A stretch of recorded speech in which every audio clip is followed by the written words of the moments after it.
जेनजि बिथांमोना ससियेल मिडियानि गेजेरजों गोबां खोथा बुंफैदों दिनैहाय दिपेन बर' सार बिथांखौ दिनैहाय सापर्ट खालामदों दिपेन बर' सार बिथांनि नामावहाय दिनैहाय भट बिदों बिथांमोनाहाय थांनाय समनि सिगाङाव जेलानाखि जोंनि बिटिसिनि पावार एन्ड फांसना खमायलांबाय जोंनि 16था डिपार्टमेन्टआ हरजाबाय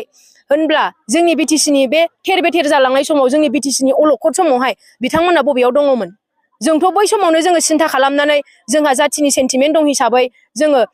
जेरावनाखि जोङो जोंनि बिटिसिखौनो जोंनि गोबां माने जोहोलावफोरनि अबदानैसो मोननाय जोंनि गोबां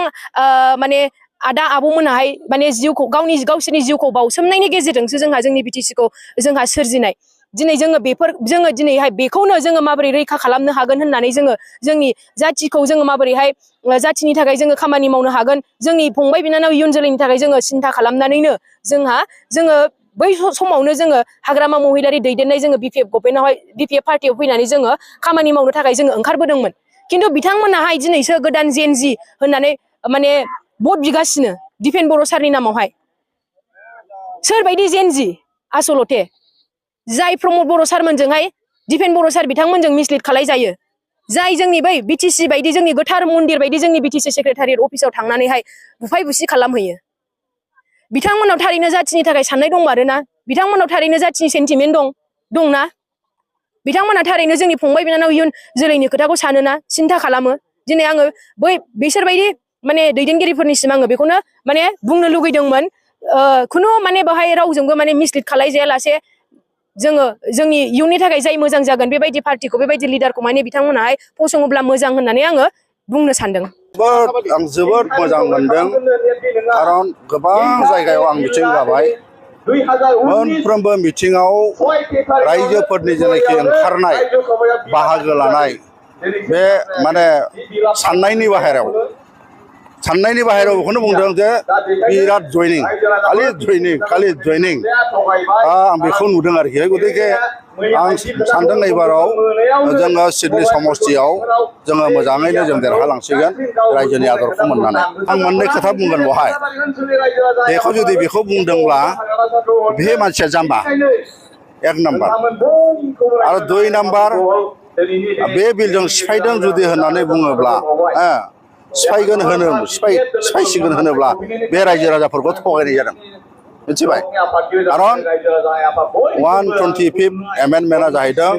empowerment of 6 schedule of north east region बे जों सा सानजा भारताव थानाय जोंनि 6 शेड्युलफोरखौ इम्पावार खालामनायसो बेजों बे बिटिसि सिफायनायनि खुनु माने सोमोन्दो गैया दिस इज इरिलेभेन्ट बे इरिलेभेन्ट आरो दा नंखायनो आं बुंदों जे बियो रायजो राजाफोरखौ थगायनाय जादों नंखाय बुंनाय जादों आरो बेबायदि नंखाय खोथा बुंनो नाङा साफ्रोमहाबो मबाइल दं दा बेवहाय जुदि जोङो गुगोलाव सार्च खालामो 125th एमेन्डमेन्ट रोगां लिरनाय थाखायो रायजोफ्रा जाम्बाथ' नंलाना रायजोफ्राथ' बुजियै नंलाना बे गतिके बिथांमोनहा बुंदोंब्लाबो बे खामानि जानाय नङा आरो रायजोखौ बिदि बुंनानै थगायनाया थिग नङा मोजां खोथा बुंनानै मा मावनो नागिरदों बेखौ बिसोर गिदिर खोथा ना दा राजनैतिक दोलोनि दायथ'आ अनेक दङ बे राजनैतिक होनोब्ला आं सानो बियो जाहैदों रायजो राजाखौ सिबिनाय मोनसे बे माबा आरोखि प्लेटफर्म बे गतिके जोङो रायजो राजाफोरखौ मोननो थाखाय जों बिदि बुंनायबो नङा दा बेफोरनो खोथा आरोखि बिदि माने बुंलाबायनायखौ आंबो मोजां मोनाखै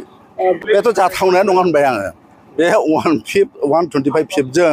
एसे आवगाय बुंबायना आङो बेजों बिटिसि सिफायनायनि माने खुनु बेयो माने खोथाया नङा बे इरिलेभेन्ट आं बेखायनो बुंदों जे 125th एमेन्डमेन्ट बिलआ बे जाहैदों